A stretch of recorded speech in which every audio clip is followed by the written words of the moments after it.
হরে কৃষ্ণ। জয় গীতা। ইষ্ট এবং গুরুদেব ভগবানের চরণে প্রণাম জানিয়ে আজকের আলোচনা শুরু করছি। আমাদের মধ্যে অনেকে দেখবেন খারাপ কাজ করে বলে সব ভগবানের ইচ্ছায় হচ্ছে, আমার কোনো দোষ নেই, ভগবানের ইচ্ছা ছাড়া তো গাছের পাতাও নড়ে না, তাহলে আমি যে কাজটা করছি সেটা ভগবানের ইচ্ছায় হচ্ছে। এটা ঠিক মহাভারতে অর্জুনজি যখন যুদ্ধ করতে চাইছেন না, প্রিয়জনকে হত্যা করতে চাইছেন না, তখন ভগবান তার জ্ঞান চক্ষু খুলে দিয়ে বলছেন, ময়ে বেতে নিহতা পূর্বমেব নিমিত্ত মাত্র ভবসভ্য সাচেন। ভগবান তার বিশ্বরূপ অর্জুনকে দেখাচ্ছেন এবং বলছেন যে তুমি সব প্রিয়জনদের হত্যা করতে চাইছো না, কিন্তু এই দেখো আমি তাদের আগেই হত্যা করে রেখেছি, তুমি কেবল নিমিত্ত মাত্র। অর্জুনও দেখছেন যে হ্যাঁ, তার প্রিয়জনরা একে একে করে দেহত্যাগ করে ভগবানের মধ্যে প্রবেশ করছে। তখন অর্জুনের মোহভঙ্গ হচ্ছে। তিনি ভাবছেন সত্যিই তো, আমি তো কিছু করছি না, সব ভগবান করছেন, আমি কেবল নিমিত্ত মাত্র। আর এই সব বিষয়গুলো দেখে আমাদের অনেকেই ভাবেন যে আমি যা করছি পাপ বা পুণ্য সবই তো ভগবান করাচ্ছেন, আমার তো কোনো দোষ নেই। আসলে মানুষের এটা হলো একটা অজ্ঞান। আসলে আমরা যদি সঠিক শুদ্ধ বুদ্ধি দিয়ে চিন্তা করি তবেই বুঝতে পারবো যে অর্জুন যখন নিজের সমস্ত মন প্রাণ ইচ্ছা কর্মকে সম্পূর্ণরূপে ভগবানের চরণে সঁপে দিচ্ছেন, তখনই ভগবান তাকে বলছেন যে তুমি কিছু করছো না, সব আমার ইচ্ছায় হচ্ছে। ব্রহ্মণ্যধায় কর্মাণি সঙ্গম ত্যক্তা করোতি যাহা লিপ্যতেন স পাপেন পদ্মপত্র ইমাম ঘোষা। আপনি যখন আপনার সমস্ত আসক্তি ত্যাগ করে নিরাসক্তভাবে কেবল ভগবানের জন্য যদি কোনো কর্ম করেন, তখন সেই কাজের জন্য যদি কোনো পাপও হয়ে যায়, তখন কিন্তু আর তা আপনাকে স্পর্শ করতে পারবে না। বিষয়টা অনেকটা কেমন জানেন তো? বিষয়টা অনেকটা পদ্ম পাতায় জল পড়ার মতো। পদ্ম পাতায় যখন জল পড়ে তখন তা যেমন পদ্ম পাতাকে ভেজাতে পারে না, তেমনি আপনাকেও পাপ স্পর্শ করতে পারবে না। বিষয়টা অনেকটা এইরকম, জজ সাহেব যদি কোনো একজন ব্যক্তিকে আইন অনুযায়ী মৃত্যুদণ্ড দেয়, তখন তাকে যে ফাঁসি দেবে তার কি কোনো শাস্তি হয়? হয় না। তার কারণ হলো সে আইন অনুযায়ী কাজ করছে। সেই রকমভাবে আমরা যদি ভগবানের তৈরি করা আইন অর্থাৎ শাস্ত্র মেনে কাজ করি, তাহলে কিন্তু পাপ আমাদের স্পর্শ করতে পারবে না। তাহলে আমাদের কি করতে হবে? তাহলে আমাদের করতে হবে সেটা হলো ভগবানের চরণে মন প্রাণকে সঁপে দিতে হবে। তখন কি দেখা যাবে? তখন দেখা যাবে আমাদের আর কোনো ব্যক্তিগত ইচ্ছা বেঁচে থাকবে না। তখন আমাদের কাজগুলি হবে ভগবানের ইচ্ছায়। আর তখন আপনি বলতে পারবেন যে ভগবানের ইচ্ছায় সব হচ্ছে। এর আগে কিন্তু এ কথা বলা যাবে না। আর এর জন্য আপনাকে কি হতে হবে না, এর জন্য আপনাকে গুণাতীত হতে হবে। ভগবান শ্রীমদ্ ভগবদ্গীতায় বলছেন, সম দুঃখ সুখং শাস্তা সমলোষ্টাস্ম কাঞ্চন তুল্য প্রিয় প্রিয়াধীরাস তুল্য নিন্দাত্ম সংস্তুতি মানাপমানয়স্তুল্য তুল্য মিত্যারিপক্ষয় সর্বারম্ভ পরিত্যাগী গুণাতীত স উচ্যতে। আপনি যখন ভগবানের ভজন করতে করতে তার পায়ে নিজেকে সঁপে দিয়ে একটা উচ্চতায় পৌঁছাবেন, যেখানে আপনার কাছে সুখ ও দুঃখ সমান, অর্থাৎ সুখ বা দুঃখ আপনাকে কিন্তু বিচলিত করতে পারছে না, মান অপমান নিন্দা প্রশংসা কোনোটাই আপনাকে প্রভাবিত করতে পারছে না। আপনার মধ্য থেকে রাগ ভয় কাম ক্রোধ সব আপনার মন থেকে মুছে গেছে। তখন আর আপনার কোনো শত্রুও নেই আর মৃত্যুও নেই। আপনার অন্তরে তখন কেবল বিরাজ করছেন পরমেশ্বর ভগবান।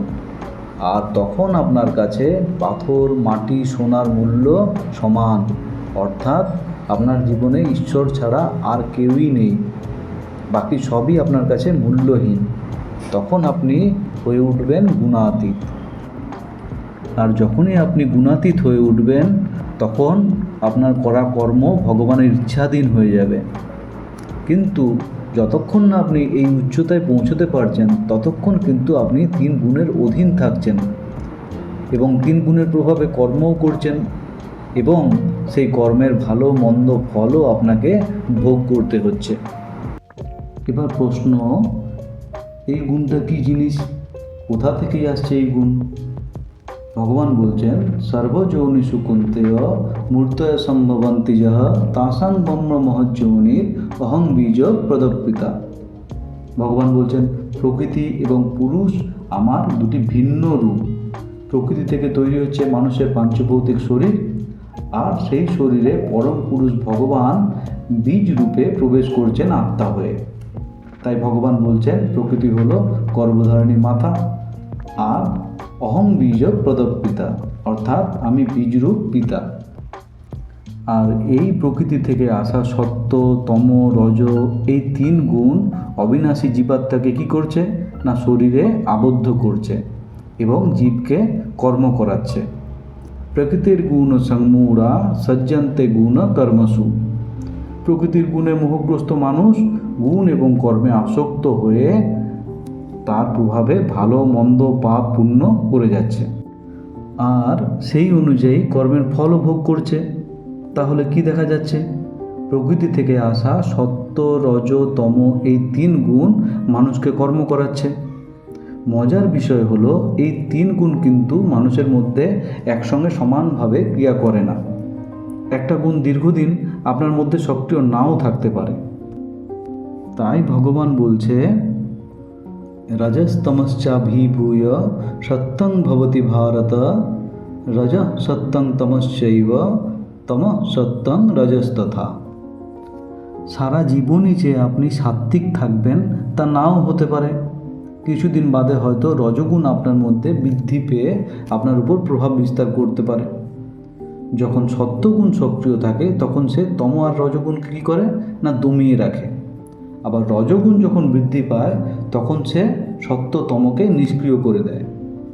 সেই রকমভাবেই তমগুণ যখন বৃদ্ধি পায় তখন কি দেখা যাবে? তখন দেখা যাবে মানুষের মধ্যে সত্য ও রজগুণকে সে দমিয়ে রেখেছে। এবার কি করে বুঝবেন এই সত্যগুণ আপনার মধ্যে প্রভাব বিস্তার করেছে? তত্র সত্যং নির্মলতা প্রকাশক মনাম্মায়াম। সত্যগুণ নির্মল হওয়ায় এই গুণ যখন আপনার বাড়বে তখন এই দেহে তথা অন্তঃকরণ ও ইন্দ্রিয় সমূহে চৈতন্য ও বিবেক জ্ঞানের প্রকাশ হয়ে যাবে। এই গুণ আপনাকে জীব সেবা, মানব সেবার মতো ধর্মযুক্ত কর্মও করাবে। তাই বলাই যায় যে ধর্মযুক্ত কাজ আপনার সত্যগুণকে বৃদ্ধি করে। আবার অপর দিকে যখন রজগুণ বৃদ্ধি হবে তখন কি দেখা যাবে না তখন দেখা যাবে আপনার মধ্যে সকাম কর্ম করার প্রবণতা বাড়ছে। অর্থাৎ আপনি যা কাজ করবেন তার বিনিময়ে কিছু পাবার আশা রাখছেন, আর সেই কামনা পূর্ণ না হলেই আপনার কিন্তু রাগ বৃদ্ধি পাবে। রজ রাগাত্মকং বৃদ্ধি তৃষ্ণা সঙ্গ সমুদ্ভবম।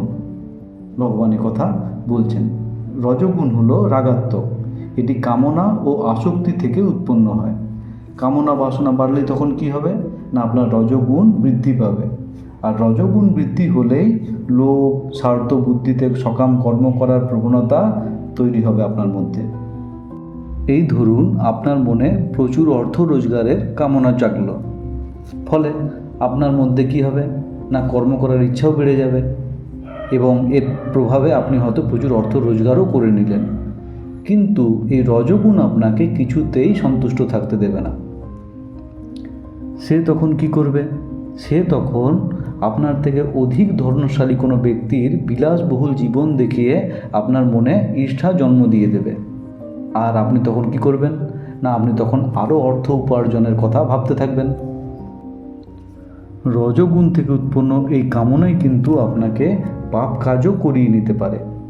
তখন যদি আপনি নিজেকে নিয়ন্ত্রণ করতে না পারেন তখন কি হবে না অর্থ উপার্জনের জন্য আপনি পাপ কাজ করতেও পিছুপা হবেন না। তখন আপনি রাজসিক স্তর থেকে ধীরে ধীরে কি হবে না তামসিক স্তরে নেমে যাবেন। যখন আপনার মধ্যে তমগুণ বৃদ্ধি পাবে তখন কি দেখা যাবে না তখন দেখা যাবে আপনি নিজের বিচার বুদ্ধি হারিয়ে ফেলছেন। প্রমাদ, আলস্য, নিদ্রা আপনার কি হচ্ছে না নিত্য সঙ্গী হচ্ছে। ফলে আপনার বুদ্ধিও তামসিক হয়ে যাবে। অধর্মং ধর্মমিতি যা মন্যতে তামসাবৃতা সর্বার্থং বিপরীতাংশ বুদ্ধিসা পার্থ তামসী। আর তামসিক বুদ্ধির প্রভাবে আপনি অধর্মকেই ধর্ম বলে মনে করবেন, পাপ কাজ করবেন। আর তার ফলে কী হবে না, আপনি যখন দেহত্যাগ করবেন তামসিক গুণ থাকা অবস্থায়, তখন আপনি নরক যন্ত্রণা ভোগ করার পর আপনার পশুজনিতে জন্ম হবে। অপরদিকে সত্যগুণে থাকাকালীন দেহত্যাগ করলে কি হবে না, আপনি স্বর্গসুখ লাভ করবেন। একটা জিনিস লক্ষ্য করে দেখেছেন কি, আমাদের ইচ্ছা না থাকা সত্ত্বেও অনেক সময় আমরা খারাপ কাজ করে ফেলি, তাই না? এর প্রধান কারণ হলো রজগুণ থেকে উৎপন্ন কাম আর ক্রোধ। এই কাম আর ক্রোধ আমাদের খারাপ কাজ করিয়ে দেয়। পরে কিন্তু আমরা বুঝতে পারি কাজটা ভুল হয়েছে, তখন আমরা দুঃখও পাই। তাই রজ ও তমগুণকে দমিয়ে সত্যগুণ বৃদ্ধি করার জন্য আমাদের কি করতে হবে না, আমাদের ভালো ভালো কাজ করতে হবে, নাম জপ করতে হবে, সাত্ত্বিক আহার গ্রহণ করতে হবে।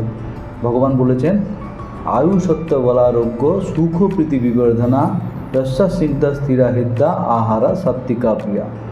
এই সাত্ত্বিক আহার আপনার শরীর মনকে কী করবে না, শুদ্ধ করে তুলবে। আর এই শরীর মন যদি শুদ্ধ হয়, তখনই কিন্তু আপনার মনে কি হবে না, ঈশ্বরের প্রতি ভালোবাসা জন্মাবে।